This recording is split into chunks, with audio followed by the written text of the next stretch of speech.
Hello, hello, testing. Okay. Good morning, everybody.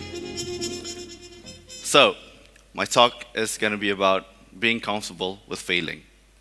My name is Syafi Halim, of course, and I'm a filmmaker, and I'm also a master's UBD student. And you might be looking at that photo, and you're just like, what flag is that? It says National Geographic, right? You might not know what flag that is, but you might know the logo under it, which is National Geographic. So this flag has been on top of Mount Everest. Not the exact same flag, but the same concept of a flag. In this photo, it's being posed with by Jane Goodall with her favorite chimp, David Greybeard. I just found out about that recently. And the most craziest one is James Cameron. So, director of Titanic, director of the Avatar movies. So, how did a Bruneian get to hold the same flag as James Cameron, right? Nepotism? Not really, but I'll get to that later. Privileged? I'll get to that later as well. So how did I get here? You might be thinking. So when I told my dad I want to be a filmmaker, he told me if you're truly passionate, you're going to work for it. So every weekend when I was 16, for 6 months straight, I was making cotton candies at kids' birthday parties just to buy a camera. It was a tough experience, but it probably humbled me down, created my work ethic. So thank you, Dad. Thank you, Ayah. But after 6 months, I was able to get around $950. So I got that camera, Sony A58. If you guys are camera people, you guys know that's not an amazing camera, but it works. And yeah, I even went to Miri to get it for cheap, so yeah. And this is the real reason why I am here right now giving a TED Talk. I got to where I am today through YouTube. So that's a picture of me wearing a full-on explorer's outfit, looking for pot lens in the mall. And if you guys are, if for the international viewers, maybe pot lens, not maybe, you guys don't know what pot lens is. I'll explain briefly. So they're these beautiful subspecies in Brunei that love to wear neon green shirts and love to shuffle, essentially. And they're going extinct, hence why I went out to explore them. So this video got me, actually not just this video, but my YouTube channel garnered up to 8,500 subscribers. And this video alone got me 49,000 views. But you might be thinking, like, oh, that's not a lot. But if you compare it to Brunei's population, at least maybe around 2% of Brunei is subscribed to me. So let's see some proof here. Put up your hands if you're subscribed or heard my YouTube channel. Okay, I see some hands. Thank you for the support. Okay, how many of you guys have watched this video? Okay, a bit more hands. Yeah, I know. You might hate me, you might love me for it. Yeah, I understand. Don't worry. And I was in an epiphany. I wanted to be a film director. I got this following already. I wanted to release serious films. So I was talking to a film director about this, asking for advice. And they said I should delete all my YouTube videos if I want to be perceived as a serious filmmaker. Let that sink in. The person told me essentially to delete my history, delete what got me where I am in the first place, and pretend I'm the serious director that came from nowhere, and I'm a perfect goody two-shoes, never made mistakes, And I could have done that. I could have, But me being me, I doubled down. I made YouTube videos instead talking about my failures openly. There's one video right there, me talking about how my first major series flopped. And there's also a video set, the title is Me Being Honest About My Imperfections. It's essentially like 12 minutes of me talking about how big my nose is and how far back my hairline is at 19. And yeah, well, the most important one, in my opinion, was the video where I talked about how I messed up with my A-levels.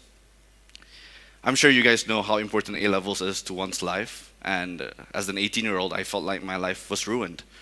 But when I got YouTube, I got a bit of success, I guess, and then I felt like I should talk about this. I should talk about my journey. I shouldn't just show the highlights of my life. I should show the lowlights, right? And when I uploaded the video, a family member told me, delete that video to. It's gonna bring shame to our family. Essentially, the family member told me to delete my video. But then, I also received an outpouring amount of support from other people who also failed. And they see me where I am now, I guess giving a TED talk. And they're just like, if this guy can do it, probably I can, you know? And I genuinely believe you guys can. With, of course, a little bit of hard work and belief in yourself. It's not impossible. So to take away, it's your journey. So be proud. Whether your journey is from you were down, you went up, or you went up, you went down, and you went back up, or maybe right now you're at a low point. But it's your journey. You shouldn't shy away from it. Mistakes happen, and we learn from it. We improve, right? Because if I didn't show you guys my failures and I just say, oh, I got Nat Geo, I got International Film Awards, you guys might be like, oh yeah, he's a rich kid and he probably has connections to Quentin Tarantino and like, I don't know, Martin Scorsese or something, you know? But no, I didn't. I'm a Bruneian, no connections to any Hollywood person, and I also messed up my A-levels and I worked my way through. I actually didn't even have connections to the Bruneian film industry and I broke through that, you know? So again, it's not impossible. I'm telling you guys right now. It might feel like, especially for those people at a low point, but it's not. So how did I get here, right? That's the main question. And credit to these people, my crew, my lovely crew. If you guys are here, shout out. Love you guys. Love you. Kisses. This is for our Nat Geo project, Ecosystem Rasa. And the person I want to highlight is the other guy holding the flag right there, Joshua. So we're best friends, and he is a stateless Iban living in Brunei. And I still remember the point where we were in our 2x5, not our, in his 2x5 dorm in UBD, talking about our dreams, how we want to do this and do that, and 4 years onwards, and here we are leading a Nat Geo funded project, right? Yeah. It's not possible, guys. So what kept me going, right? How did I get from a failure, I guess we're all failures in some sense, to here, TED, cool. It's because of this kid, and this kid, and this kid have something in common. They all wanted to make films. I guess we all did. That's me, if you can't tell. From a young age, when I was a little boy, I've always been intrigued with storylines, with characters, with people in general, especially emotions, how people would deal with them. So again, you heard my journey with cotton candies and getting my first camera. And this is actually my start. I made nerdy superhero videos with my little brothers. Love them. Atfi, Rifki, and Wifki. I know, Rifki, Wifki, amazing names. Thank you, Mom and Dad.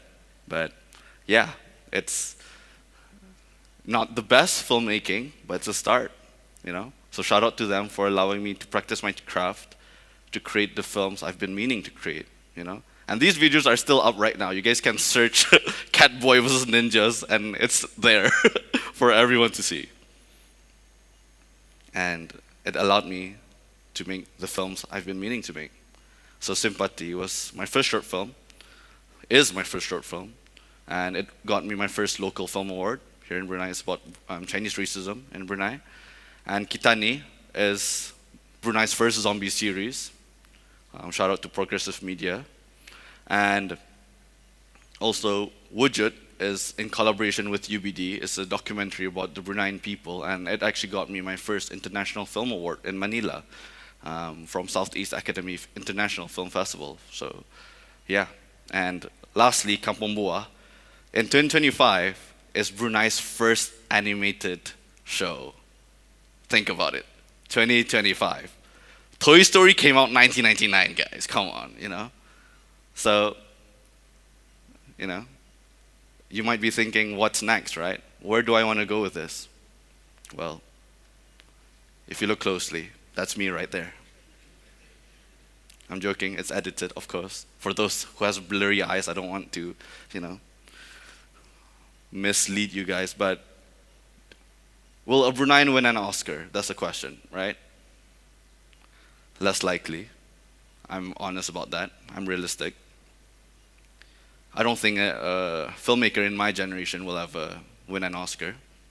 As I said, Brunei's first animation show is in 2025. Filmmaking in Brunei is behind, not just in a world sense, but in terms of Asia, not even that, even Southeast Asia, not even that, even Borneo. I've met with Bornean filmmakers and I'm like, wow, we are so far back. But that doesn't mean we shouldn't try, right? Because if I don't try, I wouldn't be the bridge future filmmakers can walk on. And the person on the right is Bong Joon-ho, director of Parasite, first Asian to win an Oscar. And Taika Waititi is the first New Zealander to break into Hollywood, and now he's directing Marvel films. They have something in common, which is they broke through a wall that other people just walked past by, Nobody cared about filmmaking in their countries, but then it became a million/billion-dollar industry, and it just started from these two individuals, And of course, there's other people that helped them. Of course, the same thing with my crew and whatnot, right? So that's the thing. I'm content with being this, And lastly, I want to end on this note. Cringe. The word cringe. Some of you guys might be thinking, oh, he's talking about Brunei winning an Oscar. Kind of cringe, dude. What a try-hard, right? And this is rich coming from me, because I used to make videos cringing at other people, at TikToks, at adverts, at short films. Sorry to the people in the thumbnail. I hope none of them are here, but hey, public content. Sorry, guys. Should have made those videos private, I guess. But again, right, the word cringe. Because I genuinely believe cringe is the death to dreamers, especially. And I'm glad that I am secure enough to keep going, but I know a lot of people that quit because they couldn't handle people calling them cringe, right? And I'll leave it with this quote from Donald Glover. No one on their deathbed is going to look back and say, thank God I avoided being cringe. You can't be afraid to be corny. You have to risk looking stupid.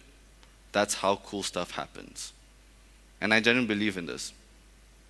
You try, you'll fail. You try again, and you'll fail again. You try again, and you'll fail again.